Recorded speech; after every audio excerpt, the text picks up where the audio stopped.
ٹھیک ہے. دوسرا جو ہے وہ اس نے کہا جو اس دنیا سے اوپر اٹھ کے سوچنے والے. نہیں وہ آخرت کا تصور نہیں تھا. آخرت تو وہ کہہ رہا ہے کہ یہ جو دنیا میں سوچتے ہیں نا ایبسٹریکشن میں جا کے عقلی سطح پہ, یہ پیور ریشنل نہیں ہے. پیور ریشنل وہ ہے جو اس دنیا سے اٹھ کے سوچتا ہے, کیونکہ یہ میٹیریل ورلڈ ہے. یہ دنیا کیا ہے؟ یہ میٹیریل, یہ مادی دنیا ہے. ٹھیک ہے, یہ حقیقی دنیا نہیں ہے. یہاں سے اس نے اپنی تھیوری آف ریالٹی کو جنریٹ کیا. تھیوری آف نالج سے پھر اس نے تھیوری آف ریالٹی کو جنریٹ کیا کہ ریالٹی کیا ہے. اب میں تمہیں بتاتا ہوں کہ ریالٹی کیا ہے, حقیقت کیا ہے. وہی جو سوال تھا نا, جیسے ہم اپنی زبان میں کہتے ہیں حق کیا ہے, سچ کیا ہے. تو اب وہ کہتا ہے کہ سچ آپ سننا چاہتے ہو تو وہ یہ ہے کہ یہ جو سب کچھ نظر آ رہا ہے یہ سچ نہیں ہے. ٹھیک ہے, سچ کسی اور دنیا میں موجود ہے, اور اس دنیا تک آپ حواس خمسہ کے ذریعے نہیں پہنچ سکتے, عقل کے ذریعے پہنچ سکتے ہیں. وہ سچ جو دوسری دنیا میں موجود ہے وہ آپ عقل سے معلوم کر سکتے ہیں. حواس اس طرح تو اس نے سائنس والوں کو رگڑا لگا دیا نا بالکل. اس نے کہا یہاں کیا ڈھونڈی جا رہے ہو, یہاں تو کچھ بھی نہیں ہے. ہاں اب آپ سمجھے اس کا بیسیکلی اس کا جو ہے اس کو کہتے ہیں ورلڈ آف آئیڈیاز. اس نے کہا دنیایں دو ہیں, ایک دنیا یہ میٹیریل ورلڈ اور ایک ہے خیالات کی دنیا. وہ کہتے ہیں اس کی فزیکل ایگزسٹنس ہے. اب بات سمجھ رہے ہیں, خیالات تک کون پہنچتا ہے؟ عقل ہی پہنچتی ہے نا. تو ایک کہتا ہے وہ ورلڈ آف آئیڈیاز. اب اچھا اس کو اور تھوڑا آسان کرتے ہیں, پھر ہم نا اس کو تھوڑا سا ٹیکنیکل کرتے ہیں.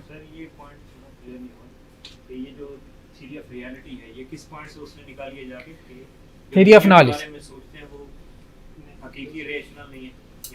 تھیوری آف نالج سے اس نے کہا نا کہ تین سطح پہ ذرائع علم تین ہے.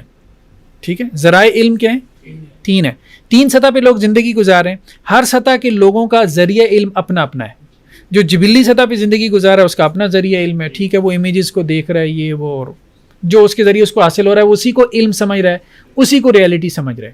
ٹھیک ہے, جو ایموشنل لیول پہ زندگی گزار رہے ہیں ان کا اپنا ایک مین آف نالج ہے, ذریعہ علم ہے, حواس خمسہ, 5 سینسز, اس سے جو ان کو علم حاصل ہو رہا ہے اسی کو وہ ریالٹی حقیقت سمجھ رہے ہیں. جو عقلی سطح پہ زندگی گزار رہا ہے اس کا اپنا ایک ذریعہ علم ہے اور وہ ہے ریشنل لیول. تو وہاں پہ جو ذریعہ علم ہے وہ عقل ہے, اس کا شعور ہے, اس کا کانشیسنس ہے. ٹھیک ہے, تو وہاں وہ عقل کے ذریعے سے, ریزن کے ذریعے سے کیا کر رہا ہے؟ ریالٹی تک پہنچنے کی کوشش کر رہا ہے. تو جو پیور ریشنل ہے. اس نے کہا ریشنل بھی دو ہیں, ایک وہ ہیں جو دنیا میں جو ہے وہ ریشنلٹی تلاش کر رہے ہیں, تو اس میٹیریل ورلڈ میں ریشنلٹی ہے ہی نہیں. ٹھیک ہے, تو سر اس سے اگر یہ حقیقت نہیں ہے تو اسے کیا کہتا ہے کہ اس کے علاوہ ایک دنیا ہے, کیا کہتا ہے؟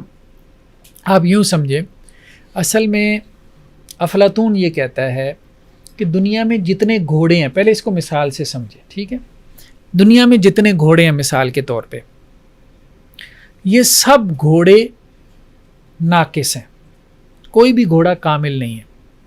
کیونکہ ہر گھوڑا جب آپ دیکھیں گے نا تو اس گھوڑے کے بارے میں آپ کے ذہن میں خیال ہوگا کہ یار اگر یہ ایسا ہوتا تو اور خوبصورت ہو جاتا. یعنی اس کا کمنٹ یہ ہے.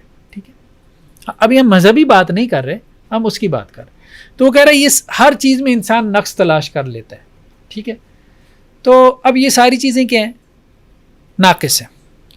تو اس کا مطلب یہ ہے کہ کوئی کامل گھوڑا ہونا چاہیے جس کی یہ ناقص کاپی ہیں.